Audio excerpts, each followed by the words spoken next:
Hello प्यारे बच्चों, उम्मीद करते हैं आप लोग अच्छे होंगे। चलिए आज हम लोग पढ़ेंगे कैंसिलेशन लॉ। कैंसिलेशन लॉ में हम लोग प्रूव करेंगे आज बच्चों 1 बराबर 2। क्या प्रूव करेंगे? 1 बराबर 2। ठीक है ना। हम 1 बराबर 2 को प्रूफ करके दिखा देंगे। ठीक है।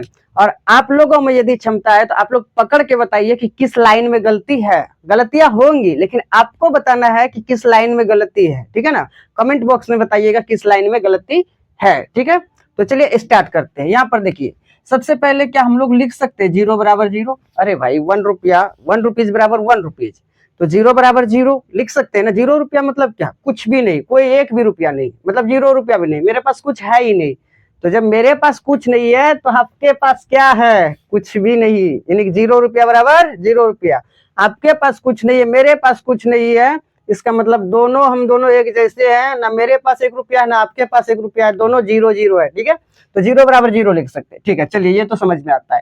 फिर इसको देखिए तो इस रूप में लिख सकते हैं x square minus x square. X square में एक्स स्क्वायर घटाएंगे तो क्या बचेगा भाई साहब? 0। आप लोग बोलिएगा 0। फिर देखिए 0 को फिर क्या लिख सकते हैं? X square minus x square. बहुत अच्छा है सर, लिख सकते हैं। एक्स स्क्वायर में एक्स स्क्वायर कटेगा तो 0 बचेगा। बहुत अच्छा है। चलिए इस दोनों में अगर हम ध्यान से देखें तो क्या कॉमन आएगा? एक्स, और इधर बचा क्या? X minus x. ठीक है। अब ये इसको देखिए ध्यान से, ए स्क्वायर माइनस बी स्क्वायर के फॉर्मूला पर ये सेट हो रहा है। तो क्या हो जाएगा फॉर्मूला? ए प्लस बी यानी x plus x into X minus x. ऐसे लिख सकते हैं ना, आराम से लिख सकते हैं। चलिए फिर क्या है यहाँ पर देखिए, इसको सॉल्व करते हैं थोड़ा सा। X into X minus X is equal to X plus X 2x। इधर क्या है ब्रैकेट में? X minus x.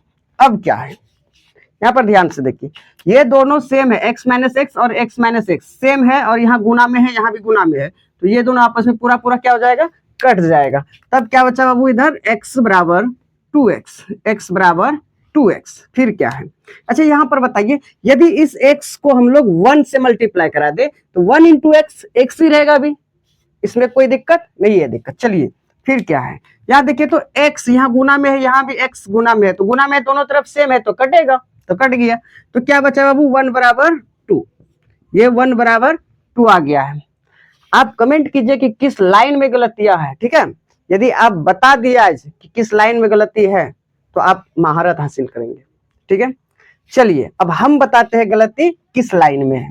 तो भाई साहब इस कंसेप्ट का कहना है, इस कंसेप्ट, ये कंसेप्ट क्या करता है, इसको थोड़ा सा रिमार्क करते हैं। रिमार्क, विशेष बात, विशेष ध्यान देना है। ठीक है ना। ये कंसेप्ट 12th का कंसेप्ट है। ठीक है ना। 12th का कंसेप्ट है, आता है कॉन्सेप्ट है, क्या है? कैंसिलेशन लॉ का कॉन्सेप्ट है कि if A B is equal to A C then B is equal to C when A is not equal to 0। कहने का अर्थ है कि यदि ए बी बराबर ए सी है तो ये ए इस ए से कैंसिल तभी होगा जब ए क्या नहीं होगा? 0 नहीं होगा। यानी कि ए और ए कैंसिल होकर बी बराबर सी, तभी ये दोनों आपस में बराबर होगा। बी बराबर सी दोनों आपस में, तभी ये दोनों आपस में बराबर होगा जब जिस चीज को हम कटा रहे वो क्या नहीं होना चाहिए भाई साहब? 0। यहाँ पर ध्यान से देखिएगा कि गलती हम लोग इस लाइन में किए हैं। इस लाइन में क्या किए हैं? गलती किए हैं, फॉल्स। ये लाइन गलत है। x माइनस एक्स क्या होता है? 0। x माइनस एक्स क्या होता है? 0। हम 0 को 0 से कटा दिए हैं, 0 को 0 से कटा दिए हैं, इसीलिए ये पूरा गलत हो गया। यानी 1 बराबर 2 प्रूफ हो गया। ये कभी हो नहीं सकता। एक बच्चा से छोटा से बच्चा भी बोलेगा, बच्चा से बच्चा भी बोलेगा कि सर कभी भी 1 बराबर 2 नहीं हो सकता है।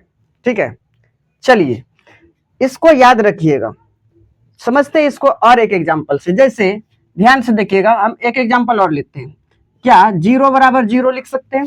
आराम से लिख सकते हैं। क्या इस 0 को हम लोग लिख सकते हैं? 0 0 गुना में 1 बराबर 0 गुना में 2। ठीक है।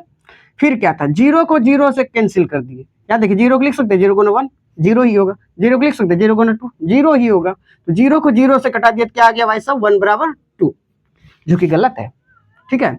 फिर देखिए क्या है, हम लिख सकते हैं इसको 0 गुना में 3 बराबर 0 गुना में 7। यानी 0 गुना 3, 0 गुना 7, 0 को हम लिख सकते हैं 0 गुना 3 आराम से, 0 गुना 7 लिख सकते हैं। फिर क्या है? 0 0 कटा दिया, क्या आ गया? 3 बराबर 7। ध्यान से देखिए। फिर एक एग्जाम्पल लेते हैं। यदि हम लोग 0 बराबर 0 लिखते हैं, 0 बराबर 0 लिखते हैं, क्या इस 0 को लिख सकते हैं 0 गुना 7 बराबर 0 गुना 9, इस 0 को 0 गुना 7 0, 0 को 0 गुना 9 0, तब 0 को 0 से कटाते हैं तो क्या आता है भाई साहब 7 इज इक्वल टू 9। इसका मतलब साफ हो गया कि हम इक्वेशन में कटाएंगे उसी चीज को जो 0 नहीं होगा। जो 0 को 0 से कटा देते हैं तो दुनिया का सारा नंबर क्या हो जाता है, एक दूसरे के बराबर हो जाता है। इस तरह से मैथ आपस में सिकुड़ कर खत्म हो जाएगा, ठीक है ना। वही इस कंसेप्ट का कहना है, यदि ए बी बराबर ए सी है तो ए को ए से तभी कटाएंगे जब ए 0 नहीं होगा, ए इज नॉट इक्वल टू 0, यानी ए 0 नहीं होगा, ठीक है, तब बी बराबर सी हो सकता है। उम्मीद करते हैं आप लोगों को यह लेक्चर समझ में आया होगा। यदि समझ में आ गया तो वीडियो को एक बार लाइक कर दीजिए। बाय।